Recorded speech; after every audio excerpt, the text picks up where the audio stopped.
Russian plans just got recalibrated, missile boat hit, oil refineries hit, and they are expecting new hits with long-range developments.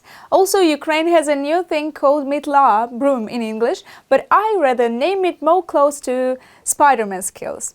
We will tell you more in this episode, so you'll be in focus. Stay with us for the latest updates and exclusive reports. On August 28, Ukrainian intelligence and special forces teamed up near occupied Crimea to put a big dent in Russia's pride. A Bayan M missile boat, carrier of those famous Caliber cruise missiles. Thanks to a precise drone strike that knocked out its radar and the special forces' attack on the missile launcher, the boat had to limp away from its mission. Looks like Russia's calibrated plans just got recalibrated. But on the front lines where those harsh attacks are happening, one of the biggest threats to servicemen are the enemy's FPV drones. And to intercept and neutralize such UAVs, a designer from Lviv has developed a special device. If you like Spider-Man, stay tuned. More in our report. Inside this small device is a special net that shoots out and quickly unfolds in the air. It's capable of intercepting and disabling a drone mid-flight. Потрібно цими трьома пальцями. You grip the handle with 3 fingers. This finger triggers the action when you press the button after removing the safety pin. You need to aim in line with the barrel's axis.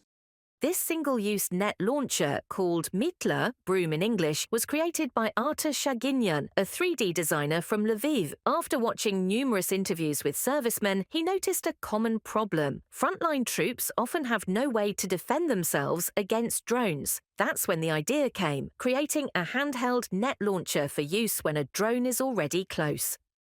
Коли поруч, вже десь FPV. When an FPV drone is already nearby, it usually lines up to hit the target. In many situations, for example, when a drone is chasing a car, you can stick the device out the window and shoot it down right from the car or trunk. The device fires a net up to 20 meters. It entangles the drone's propellers and disables it. One net launcher costs about $85. Artur says that's dozens of times cheaper than foreign alternatives. Вже були також бойові застосування. There have already been combat uses, like when a drone was chasing a vehicle and was shot down. A big advantage was that the drone didn't detonate during neutralization. Net launchers are still a new concept. People are only starting to adapt to them, just like they did with FPV drones in the beginning, when no one was sure how useful they'd be. The development took nearly a year. It's currently undergoing testing. Artur is working closely with the military, considering all possible modifications. Soldiers believe the invention will be useful on the front line, but they want more precision and range. Загалом побачив в інтернеті. I saw this invention online and was immediately interested. There's a huge threat to our troops from drones constantly following them. That's why devices like this must be produced. The main thing is that the net must deploy every single time. There has to be a 100% guarantee. If a soldier is using this as a last resort, he must know it'll work 100%, not 50 or 60. The main advantage of this device is that it doesn't rely on electronics. Many drones, especially FPV ones, are now resistant to electronic warfare or simply ignore jamming systems. These drones can't be taken down by standard electronic countermeasures. In such cases, physically destroying or stopping the drone is the only option. І протидія може...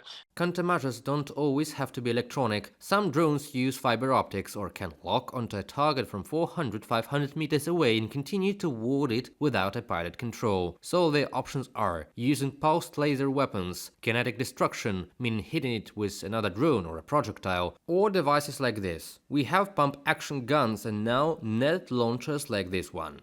Similar net launchers to metla are used by other militaries as well. For example, Japanese police use interceptor drones that fire nets mid-air. In the US, there are pneumatic cannons that launch nets from special barrels. But the Ukrainian version stands out for its simplicity, battlefield readiness, and affordability. Reported by Yulia Bil, Vadim Dmitriev, from Lviv region, UATV News.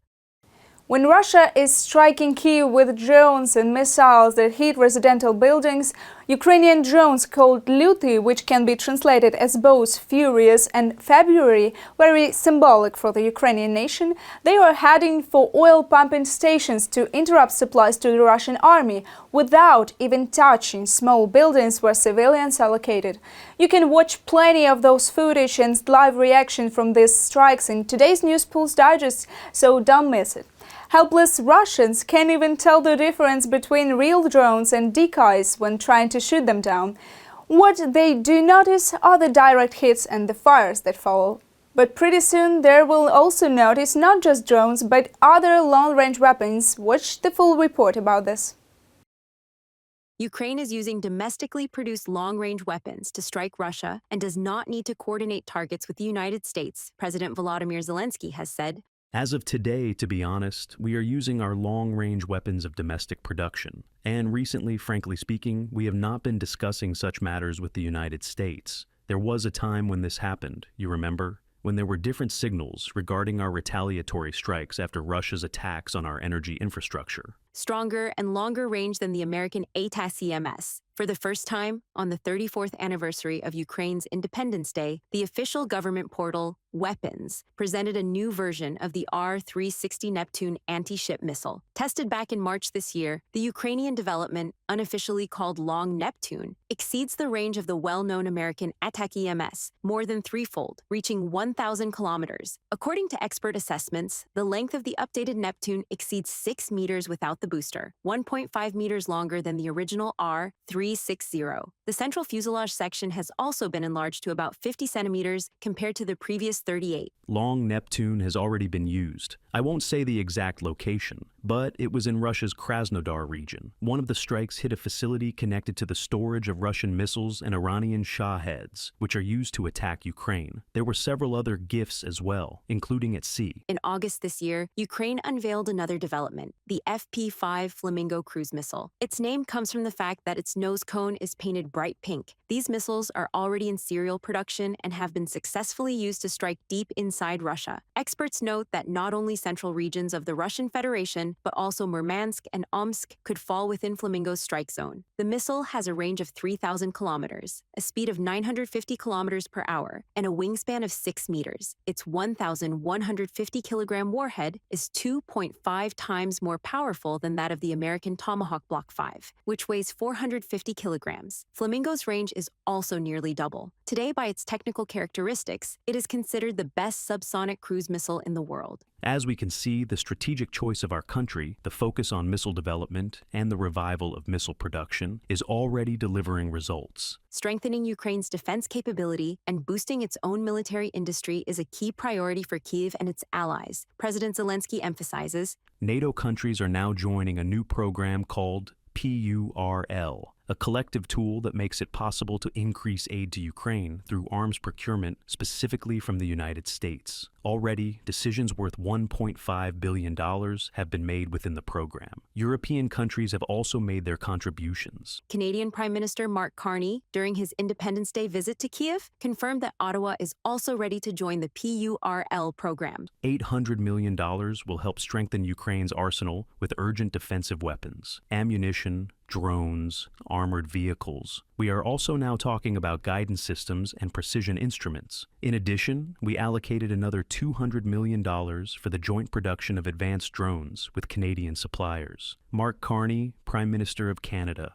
On August 26th, Ukraine reached an agreement with the United Kingdom on cooperation in drone production. Prime Minister Denis Shmyhal announced, since Russia's full-scale invasion, Ukraine has significantly ramped up arms production and the introduction of new technologies that are already being used on the battlefield. According to the Ministry of Defense, weapons production has increased 35-fold, and the government plans to expand this further, in particular in the area of drones. Earlier, the Cabinet of Ministers of Ukraine reported that the target for 2025 is to produce up to 4.5 million drones. Reported by Yulia Hranovska, UATV News. What's your take on all of this? Share your thoughts below. This is UATV. Stay sharp, in focus, and stay safe.